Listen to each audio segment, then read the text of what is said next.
Have you recently found out that you're on Stripe's restricted business list? Well, rest assured you're not alone. On this week's episode, I'm actually going to talk to you a little bit about what is the Stripe restricted list, if your business is on it, and if unfortunately you've been made aware of this and you've been shut down from Stripe. I'm going to give you guys a couple of tips to make sure that your business is up and running in no time and that you have some backups in place. So in terms of what is the restricted list, Stripe has an exhaustive list of hundreds of businesses that they consider restricted. So what that means is that they will allow you to process, but there are certain restrictions in place. And if, for example, they see high refunds or high disputes, they may in fact be very quick in shutting you down and shutting off the business. Now, this is different than prohibited. Just to let you know, there's prohibited businesses and there's restricted businesses. When it's prohibited, what that means is that you are never allowed to process with Stripe. And this is, in general for all payment processors. Is prohibited means anything illegal, anything that, drug related or, that kind of stuff. So, you can't be surprised, obviously, if you're doing something illegal, that you're not going to be approved for a merchant account or for payment processing. But I'm really focusing right now, as I said, on restricted. And restricted could mean anything from credit repair, anything that has to do with travel plans, airlines, rentals, and so forth. Supplements are also on the restricted list. If you're selling anything with CBD or any other type of supplement, whether it's weight loss or immunity or anything, you are affected by this.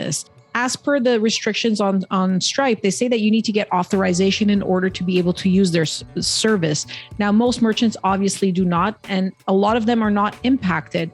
But if you're going to start scaling and having a lot of volume, like over $25,000 and so forth, you should keep in mind that you will need a backup if you are on the restricted list with Stripe.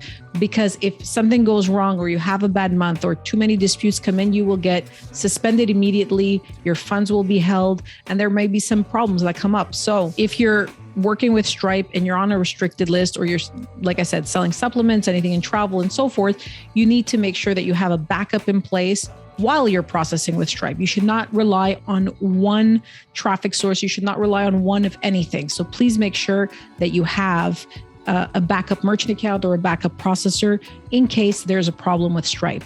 Stripe isn't exhaustive about their businesses because they want to give themselves some wiggle room. They want to give themselves an out so you don't have any recourse to them if they shut your business down. So keep in mind having backups in place and making sure that you're using your backups. So if you, for example, open up a backup merchant account or have another type of payment processor, you should be putting at least 20% of your volume on that backup to make it a viable backup. So keep that in mind. If you're working with Stripe, depending on the scale of your business, obviously, once you start hitting the $25,000, $30,000, $40,000 a month, this is when you should start thinking about having reliable backups for all systems in your business. So traffic sources, you should have diversified those, and you should have, a backup server and so on and so forth. So this is not, this is just like not applicable for payment processors. It's really applicable for all areas of your business, and nobody will fault you of having a backup. A few key takeaways and things that you should keep in mind if you are a restricted business, if you have been shut down, and I'm really sorry, if you've been shut down and you're listening to this video trying to figure out what to do, the number one thing is that if you're shut down, your first instinct would be to try to fight it. But just to let you know, it's likely not going to yield very good results. If you've been on the Stripe restricted business list and they shut you down, it's usually permanent. So your first instinct should really be to get an account right away if you don't have a backup. If you have a backup, it's to divert your volume directly to that backup and start getting yourself another solution to make sure that you have a backup to the backup that you had before. Don't go and open another Stripe account or, get somebody else to open an account for you. These are not good tactics. And this will just, cause more problems in your business. It might get you match listed, which is basically a blacklist from all payment processors, not just Stripe. So keep that in mind. You could decide maybe PayPal can be your backup, but keep in mind, both these companies have very similar ways of working and acceptance and so forth. So, it's not necessary. It could be an interim solution to get something going quickly before you get your own account. If you are on the restricted list with Stripe, keep in mind you are more likely to experience funding holds or your account shut down, just because they've already identified you as a high risk merchant. So it's very likely that if something goes wrong, you will have your funds held, or they may shut you down with very little notice. And the most important thing, for you to remember, it's that it's not the end of your business. I mean, there are hundreds of business types in the restricted business list on Stripe's website. And, if you go on, and I encourage you to go on and read it, you'll see that there's hundreds of business types, which means there's, probably millions of businesses operating in these niches, and they're all still prospering and they're all still, processing. So just because your business is restricted doesn't mean that you're doing anything unethical or anything wrong. It just falls outside of the risk appetite of Stripe.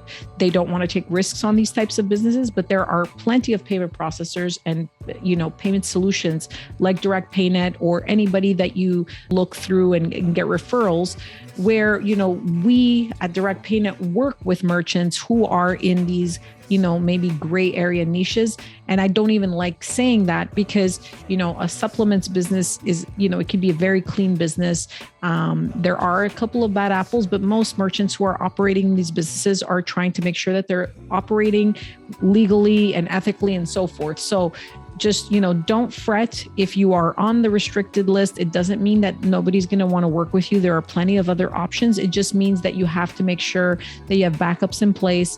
And then if you are working with Stripe, that you have, a plan B should something go wrong. So I hope you enjoy this episode. Please make sure to subscribe so you can get more content. I have weekly content that we talk about everything that can impact your online business in direct response. And as usual, any comments or any feedback, feel free to leave them below the episode or send me an email or any social media. Thanks again for listening and have yourself a great day.